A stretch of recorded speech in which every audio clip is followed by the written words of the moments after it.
네, 오늘 2025년 7월 5일입니다. 일본에서는 한 만화책에서 바로 오늘 대지진이 올 거라고 예언해서 좀 불안감이 컸던 바로 그날인데요. 저희한테 보내주신 그 뉴스 자료들 보면서 특히 청취자분께서 주목하신 그 피난 상황, 네, 이걸 중심으로 일본, 특히 가고시마현 토카라 열도 상황을 좀 깊게 파헤쳐보겠습니다. 아니, 일주일 만에 470회 넘게 거의 뭐 시간당 몇 번씩 땅에 흔들렸다니 말 다 했죠. 네, 정말 이례적인 횟수입니다. 특히 토카라 열도의 아쿠세키 섬 같은 경우에는요. 진도 6에 가까운, 그러니까 사람이 정말 서 있기도 힘든 그런 강한 흔들림까지 겪었거든요. 이게 뭐 30분 1시간 간격으로 계속 오니까 아이들은 잠도 제대로 못 자고 등교할 때나 수업 중에도 안전모를 써야 할 정도였다고 하죠. 아, 그 정도였군요. 그러니까 결국 일부 주민들은 실제 피난길에 오르셨다는 거죠. 아쿠세키 섬 주민 13명이 일단 배를 타고 가고시마시로 가셨다고요. 이게 그냥 뭐 뜬소문 때문에 무서워서 간 게 아니라 정말 그 반복되는 진동 때문에 일상생활 자체가 너무 힘들고 또 더 큰 지진이 올까 봐 그 실질적인 위협 때문에 피난을 결정하신 거네요. 맞습니다. 그 피난 결정은 뭐 만화책 예언 이런 걸 떠나서요. 주민들이 처한 그 현실적인 위험과 불안감을 아주 명확하게 보여주는 사례입니다. 진도 6 정도면요. 이건 뭐 공포를 넘어서 집이 심하게 흔들리고 물건 떨어지고 실제 피해가 발생할 수 있는 수준이거든요. 그런 경험이 계속 반복되면 정상적인 생활이 어렵죠. 네, 아이들까지 잠을 못 잘 정도면 정말 심각했네요. 추가 대피 이야기도 나온다고 하고요. 지질학적으로 보면 그 지역이 이제 필리핀 해판이 유라시아판 밑으로 이렇게 파고드는 곳이라 원래 지진이 잦긴 합니다만 그래도 이렇게 짧은 기간 안에 특히 규모 4 넘는 지진들이 이렇게 집중적으로 막 수백 회씩 발생하는 건 확실히 좀 이례적이에요. 뭔가 큰 힘이 아직 해소되지 않고 쌓여 있다는 신호일 수도 있고요. 아, 그런 직접적인 위험에 더해서 주민들 불안을 더 키운 요인들이 또 있었잖아요. 그 악명 높은 난카이 대지진 공포. 이거 뭐 100년, 150년 주기로 온다는데 앞으로 30년 안에 올 확률이 80%다. 최대 32만 명 사망할 수 있다. 이런 예측이 계속 나오니까요. 네, 그러다 보니까 이 잦은 지진이 혹시 그 대지진의 전조 아니냐 이런 걱정이 커진 거고요. 네, 그렇죠. 그 난카이 대지진에 대한 막연한 공포가 기저에 깔려 있었고요. 거기에 또 하필이면 오늘 7월 5일을 딱 찍어서 대지진을 예언한 그 만화책. 이게 또 기름을 부은 거죠. 심지어 그 작가가 2011년 동일본 대지진도 맞췄다는 얘기까지 돌면서요. 맞아요. 그 두 가지 요인이 결합되면서 불안감이 뭐 극대화된 측면이 분명히 있습니다. 하지만 과학적인 근거는 전혀 없습니다. 일본 기상청이나 전문가들은 아주 일관되게 얘기하고 있어요. 현재 과학기술로는 특정 날짜, 장소, 규모를 콕 집어서 지진을 예측하는 건 불가능하다.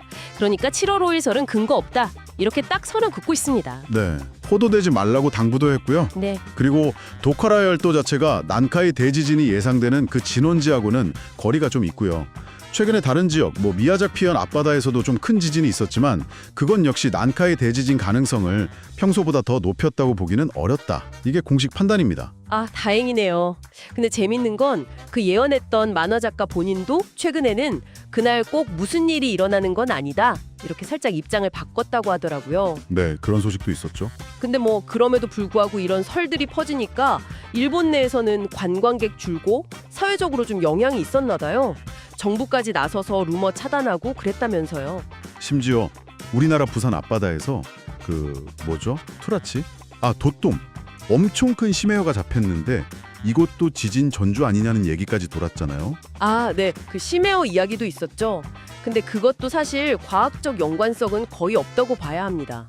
전문가들 말로는 폭풍우라던가 아니면 물고기 자체가 좀 아프거나 해서 해수면 가까이 올라오는 경우가 더 많다고 하고요. 지진과의 직접적인 관련성은 아직 증명된 바가 없어요. 그렇군요. 그냥 우연의 일치일 가능성이 높다는 거네요. 네. 그리고 난카이 대지진 주기도 100년에서 150년이라고는 하지만 마지막 발생 후 아직 한 70년, 80년 정도 지났으니까요.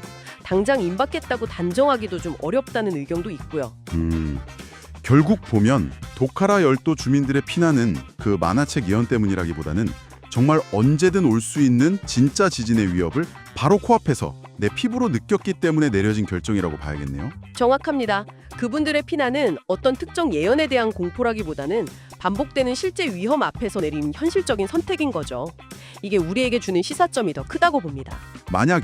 정말 만약에 난카이 대지진 같은 규모 8.0 이상의 거대 지진이 오면 우리나라 남부지방 고층 건물들도 흔들릴 수 있다는 분석이 있더라고요. 한 500km, 1000km 떨어져 있어도요. 네, 충분히 가능성 있는 이야기입니다. 과거 사례들도 있고요.